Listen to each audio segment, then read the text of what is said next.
Master John Madden in Akumal, Mexico, in my little hotel room in the El Ultimo Maya Hotel.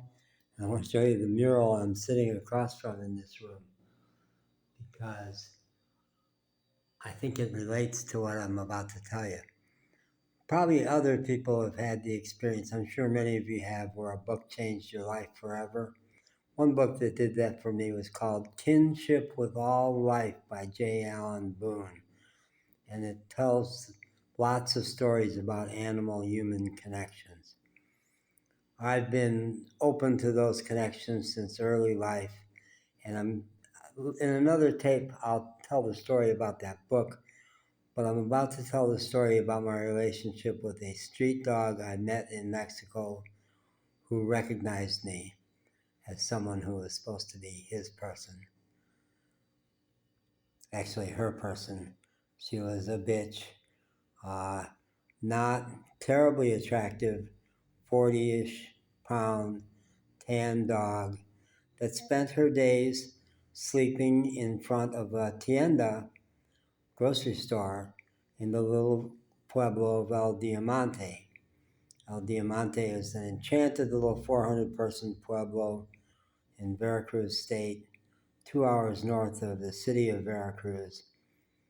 And I was busted flat there for 3 months trying to get my car fixed, and became very connected with the family who ran the O'Reilly restaurant. And right across the street was the little grocery store belonging to Erica, their daughter-in-law. And this brown dog was, like so many street dogs, kind of depressed, chronically depressed, because street dogs tend in Mexico and other places to have given up on getting love from people. In that town, no one would publicly touch a dog. So they end up searching for scraps, spending their life in survival, trying to eat. She was skinny, she was underfed. She was a little bit loved by the family who ran that store, but no one tried to touch her, and they barely fed her. And there was another family that let her sleep in their house at night, but I don't think any of them touched her.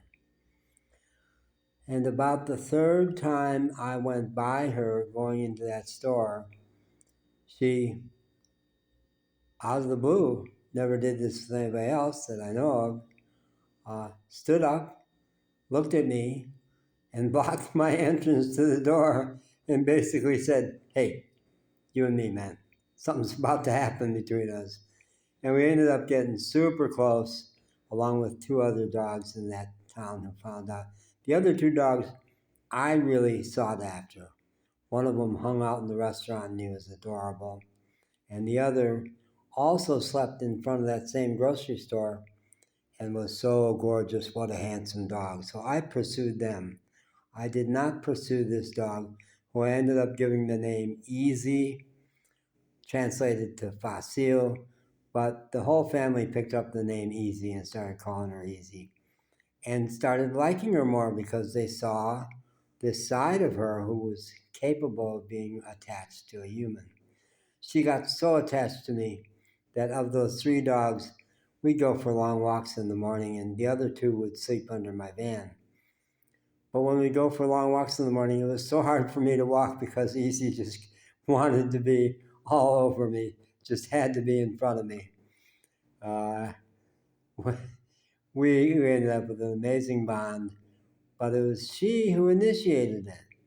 She spotted me. Now, how she knew that, I am someone who bonds with animals, and I've had this happen.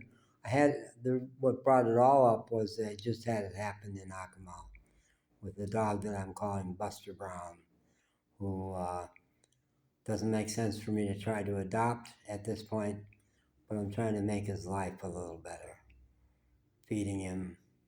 And third time I fed him a little bit, he came towards me and licked my hand and let me pet him on the head, which one of the most beautiful, touching moments in my life.